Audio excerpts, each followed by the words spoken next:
Simbahan ni San Pedro at ni San Pablo. Ang kanila pong mga simbahan na matatagpuan sa Roma, St. Peter's Square at saka St. Paul outside the wall, na sabihin po nating mapalasyong simbahan sa Roma. At ito po ilang beses ko nang napuntahan, napakaganda po. At ang pinakansentro doon ay yung St. Peter's Cathedral or St. Peter's Basilica, na kung saan po doon sa labas ay naroon yung St. Peter's Square, na doon po nagkakatipon every Wednesday. Ewan ko po ngayon kung meron, pag every Wednesday meron pong audience ang Santo Papa. At ilang beses na po kung naka-attend doon, at isa po sa pagkakataon, noong year 2017 ay lumapit po sa akin mismo ang Santo Papa, at ako ay kinamayan, ako ay humalik sa kanyang kamay, at binindisyonan niya ako, at isang malaking biyaya iyon. At mapapansin po natin sa ating simbahan ay mayroon pong dalawang haligi. At ang haligi pong ito ay ang dalawang apostol, San Pedro at si San Pablo. Si San Pedro po ang tinatawag nating apostle to the Jews. Si San Pablo naman po ang apostle to the Gentiles.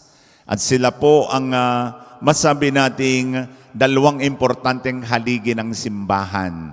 At sa kanila po natin nakita ang pananampalatayang buo, pananampalatayang hanggang kamatayan, na ibinuwis nila ang buhay nila para sa ating simbahan. Ang tamang-tama po sa ating banal na ebanghelyo naman ay ang tungkol sa naranasang unos ng mga disipulo. Ang simbahan po ay parang isang bangka na sinasabukay ng napakaraming mga alon. Through the years, we've been rocked by a lot of typhoons and storms, pero mananatili po ang simbahang nakatayo sa isang matibay na pundasyon, hindi lang po kay Pedro, kung hindi sa nagtatagpo nito, walang iba kundi ang ating Panginoong Diyos. Balikan po natin ang banal na ebanghelyo na ang Panginoon ay bago po lumulan sa bangka ay siya muna'y nanalangin magdamag.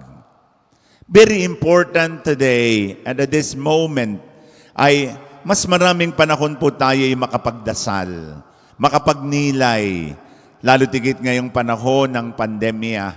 At lalo tigit doon sa panahong 6 na sunod-sunod na tayo tinamaan ng matitinding mga bagyo, na sana'y ito'y hudyat na po sa ating lahat, na tayo po ay magpasailalim sa kapangyarihan ng Diyos, at tayo po ay laging manalangin.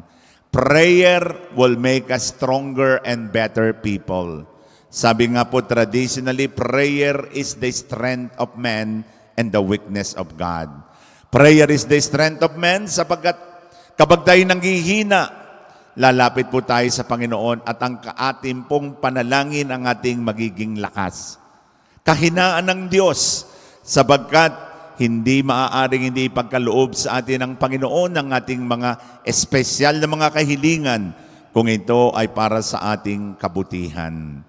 Kaya hindi naman po sa ating pong pagtingin sa ating banal na ebanghelyo ay ang Panginoon po'y sumunod dahil wala naman pong ibang bangkang naroroon, habang ang mga disipulo po naman noon ay nasa laot, nangingisda, at sinasabukay ng malalaking alon. Di kaginsa-ginsay nakita nila ang isang naglalakad sa ibabaw ng tubig. And because Jesus has the power over water, over nature, Jesus walked on the water. Pero dahilan po sa sila'y tinamaan ng matinding takot, hindi nila namukuan ng Panginoon, at ang nakita nila ay multo, multo, multo. Kung kaya you can just imagine the anxiety at ang matinding tensyon ng mga disipulo. Hindi po ba ito rin na istorya nating lahat?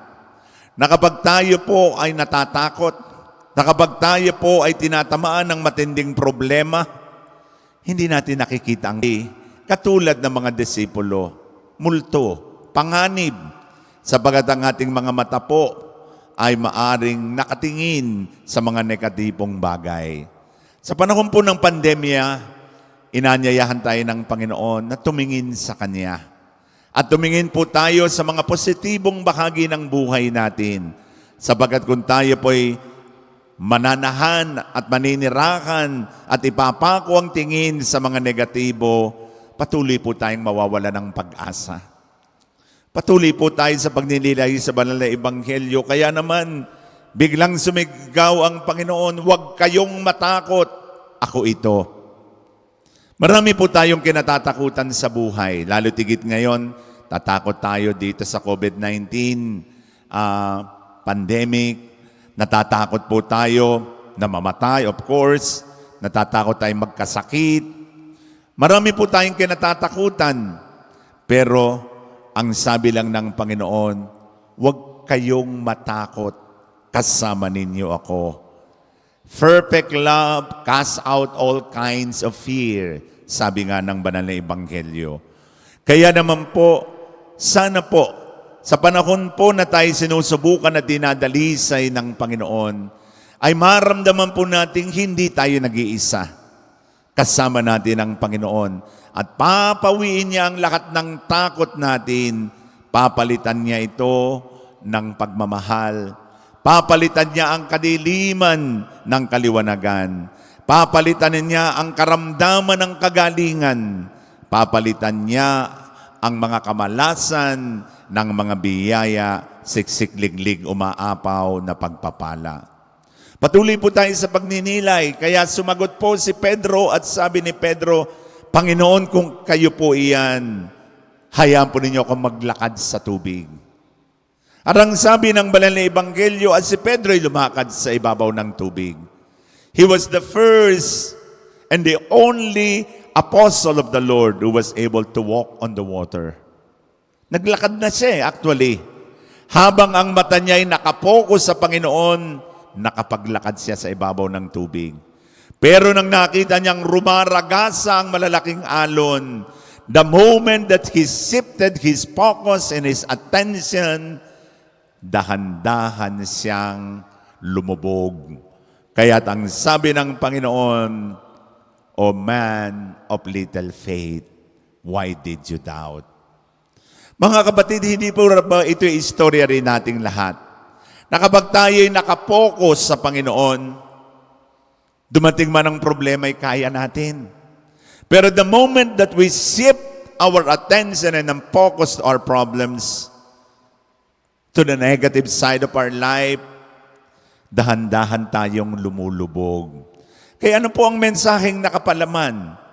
Na tayo po ay manampalataya sa kapangyarihan ng Diyos. Huwag po tayong maging negatibo. Sana nga po ay lagi tayong positive ang outlook. Huwag lamang po yung mga nagka-COVID na nasabihin mong stay positive, no. Stay negative na kayo.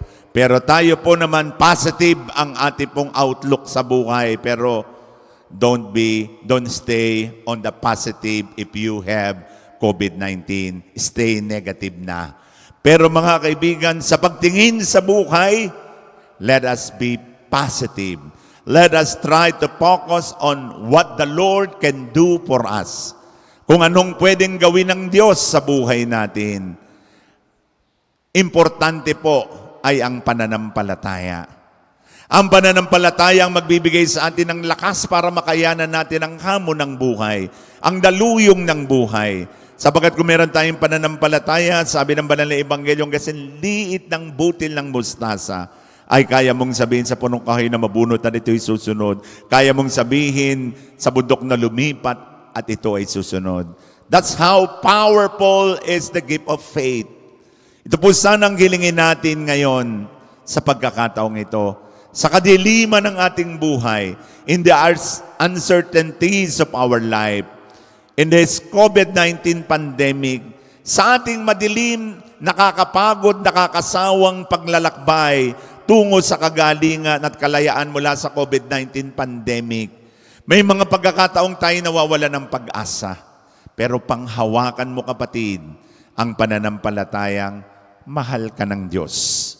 At meron siyang magandang plano sa iyo at hindi kanya pababayaan. The grace of God is more than sufficient for you. Sobra-sobra ang mga biyaya ng Diyos para makatugong ka sa kanyang panawagan. Kaya nga sa araw pong ito, muli po tayong kumapit sa biyaya ng Diyos, sa grasya ng Diyos, sapagkat kapag nasa atin ang Diyos, anumang bagyo, anumang epidemya, anumang pandemya, anumang pagsubok, anumang masasabi nating dumating na daluyong sa ating buhay, makakayanan natin kung tayo'y puno ng pag-ibig, pag-asa at pananampalataya. Sabagat ito po ang ating magiging baon, magiging ating lakas sa paglalakbay sa buhay. Amen.